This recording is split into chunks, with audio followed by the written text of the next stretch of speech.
We didn't know a ton about CJ. And then it started to pick up and we started to learn more about him. And you saw somebody who had an edge to him. Really productive player, has an edge about him in a good way. I was never quite sold on CJ Stroud until I watched the Georgia game. And then how can you not be? Highest degree of difficulty, biggest stage, lit it up. He is a pure pocket passer. Correct. Of the highest order. Yes. When you have a calling on your life, you can try to go any way you want, but you're always going to go back to your original calling. Following the selection of Bryce Young, the Houston Texans were on the clock with the number 2 overall pick in the 2023 NFL Draft. And the Houston Texans made the biggest splash that they possibly could, because not only would they select CJ Stroud with the 2nd overall pick in the 2023 NFL Draft, but they would trade back up to select Will Anderson with the 3rd overall pick in the NFL Draft. But in the case of CJ Stroud, there has not been a more controversial quarterback prospect in recent memory. What hardships did CJ Stroud have to endure? Why do some NFL scouts have more questions than answers? But most importantly, how did CJ Stroud overcome all of the odds in his real life just to potentially fall short the biggest moments of his football career? This is the story of the number 2 overall pick in the 2023 NFL Draft, CJ Stroud. Break!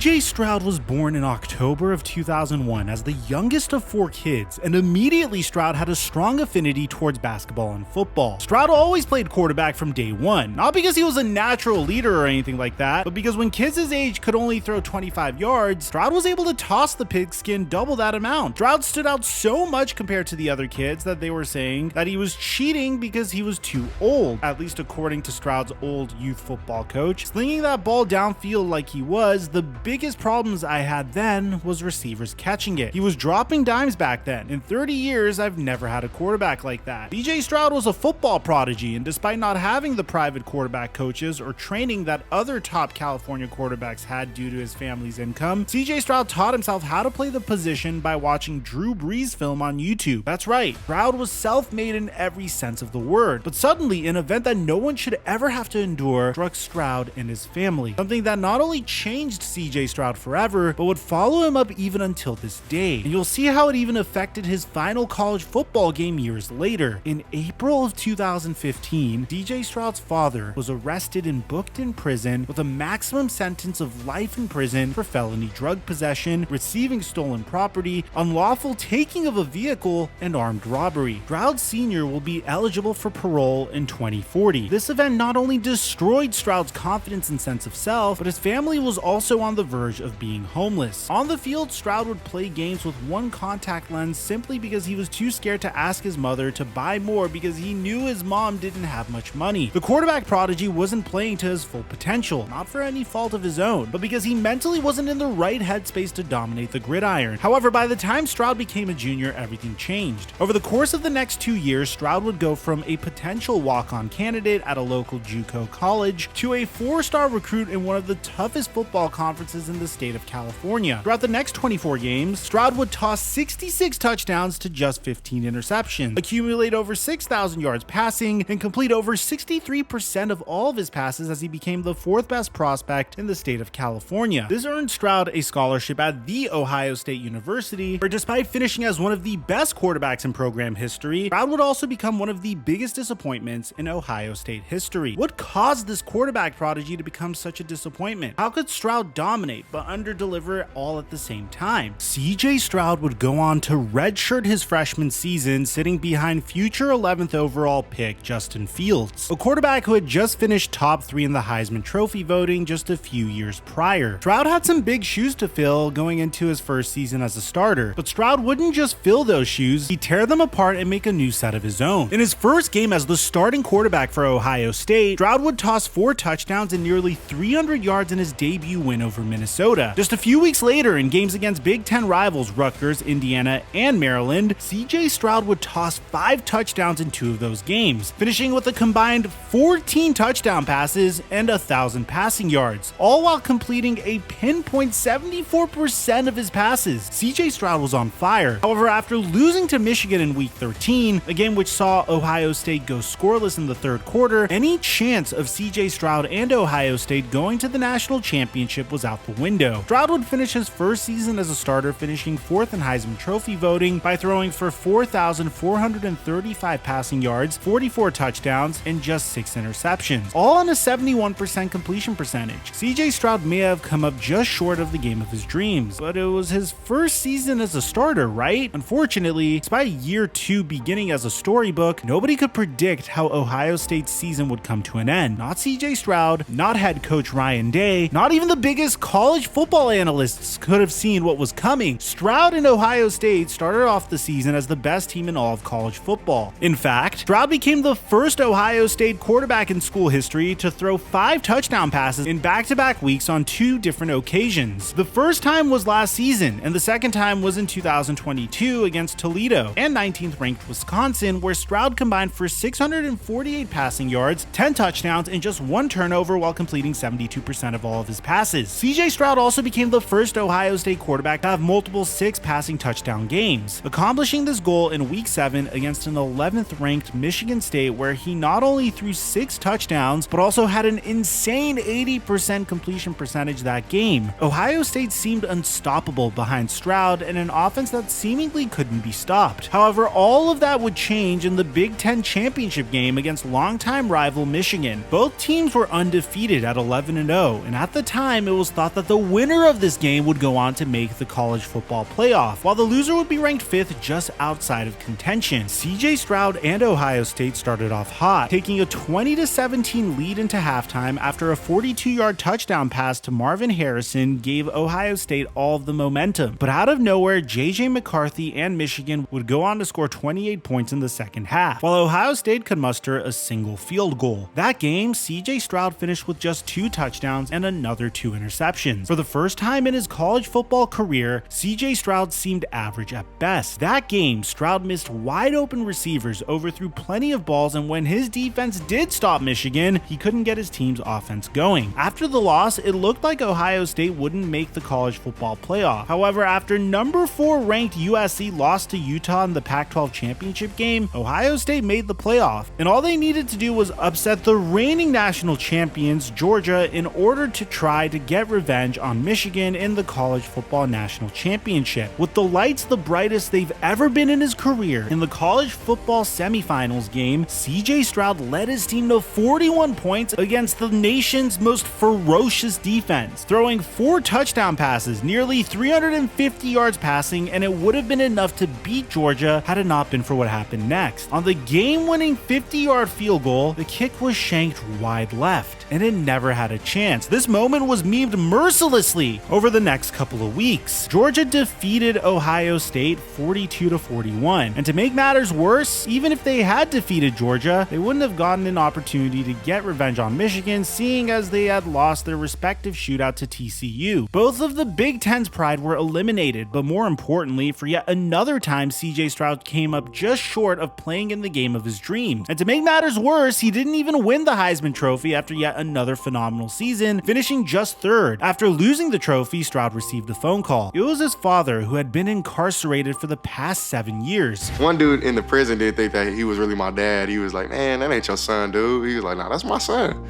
And so I called one day and I talked to the dude like, yeah, that's my pops. He's so proud of CJ, Stroud's mother says. After the Heisman ceremony, CJ is sitting there disappointed in the car, and his dad calls and they talked. At that time, that's when I knew he forgave his dad. Despite the loss, despite failing to bring a long-fabled national championship to Ohio State that many fans were hoping for, CJ Stroud still won at the end of the day by rekindling the long-lost relationship that he had with his father, something that the both of them had looked forward to for years. When I talk to him now, like, I don't hold no ill will. I love you, man. Like, you know what I'm saying? Like, at the end of the day, like, you made your mistakes and I make mine. Despite CJ finally overcoming his largest personal battle to date, there's one even larger football test yet to come. And despite everything Stroud has accomplished at Ohio State, every single scout around the league has the same question surrounding CJ Stroud. One question that can make or break his entire football career. Going into the NFL draft, CJ Stroud was considered to be one of the 2 best quarterbacks available, and his only competition for the title of the first overall pick was Bryce Young, the man that won the 2021 Heisman Trophy over him. These 2 quarterbacks are by far and away the best quarterbacks in their class, and in all likelihood are good enough to be day 1 starters right away. However, the one edge that Stroud has over Young is his durability and his size. Bryce Young was the projected number 1 overall pick going into this year's college football season. However, after an injury kept him sidelined, the barely 6-foot build is being scrutinized for his lack of durability. However, on the other hand, CJ Stroud is 6'3", 215 pounds, and has never had a major injury to date. For this reason, teams that held high-value draft picks would consider CJ Stroud to be less risky, at least from a durability standpoint. However, these same scouts and analysts all had one major problem with CJ Stroud. And no, it's not the fact that he never won a championship. The one issue many analysts have with Stroud is the fact that he played on one of the most talented offenses in college football over the past 2 years. As a freshman, his starting wide receivers were JSN, who went in the first round this year, Chris Olave, who went in the first round last year, and Garrett Wilson, who not only went in the first round last year, but also won the NFL's Offensive Rookie of the Year, despite having Zach Wilson and Mike White throw him footballs. Who were his backup wide receivers? Well, Marvin Harrison Jr. and Emeka Egbuka, another pair of projected first-round picks. So yeah, you get the point. The Ohio State offense for the past 2 seasons was like a dream team out of NCAA Football 14. At the same time, you could play the devil's advocate to this argument and say that Joe Burrow was in the very same situation during the 2019 season with the LSU Tigers. Clyde Edwards-Helaire, first-round pick. Justin Jefferson is arguably the best wide receiver in the NFL. Jamar Chase is a top 5 wide receiver as well. So that being said, it's very difficult to judge how much credit CJ Stroud should receive for the remarkable offense. There's a reason you don't hear many people say none, because that would make no sense. You need a quarterback to deliver the football to receivers in order for them to make the plays in the first place. I personally think that the only real concern surrounding Stroud is the fact that he didn't take a big leap from year 1 into year 2, which is a common sign of a good pro player. In fact, nearly every single one of Stroud's major statistical categories declined from 2021 to 2022, including touchdowns, yards, completion percentage, passer rating, and many other stats. However, just because they haven't improved and Stroud didn't take a huge leap doesn't mean he'll be a bust. In fact, I would go as far as to say that the opposite is true. CJ Stroud passes the eye test with flying colors, despite having a few errant throws here and there. And in all honesty, that can be attributed to the fact that he has only had proper quarterback training for 3 years at most. Get Stroud in a room with an NFL level quarterback coach and don't be surprised when he becomes one of the best QBs in the NFL. When comparing the top 2 quarterbacks in this year's draft, scouts will be making a simple risk assessment. Sure, Bryce Young probably has a higher ceiling than Stroud, seeing as some of the throws that he makes are just jaw-dropping and his release is already better than some starters in the NFL. However, will he remain healthy? Sure, Stroud's release isn't as fast as Young and he isn't as mobile as Young, and his arm talent isn't quite on the same level. That doesn't mean he's bad in all of those categories. It just means that while Young is elite, Stroud is just great, which still isn't bad. So to put it simply, these 2 prospects are basically a glass cannon with elite potential in Bryce Young, or a great starting quarterback who can be an Iron Man starter in the NFL in CJ Stroud. Without looking into the question further, this would seem like a 50-50 choice. However, seeing the recent trend in the NFL where teams were afraid to hand out large contracts to players that they believed were injury prone,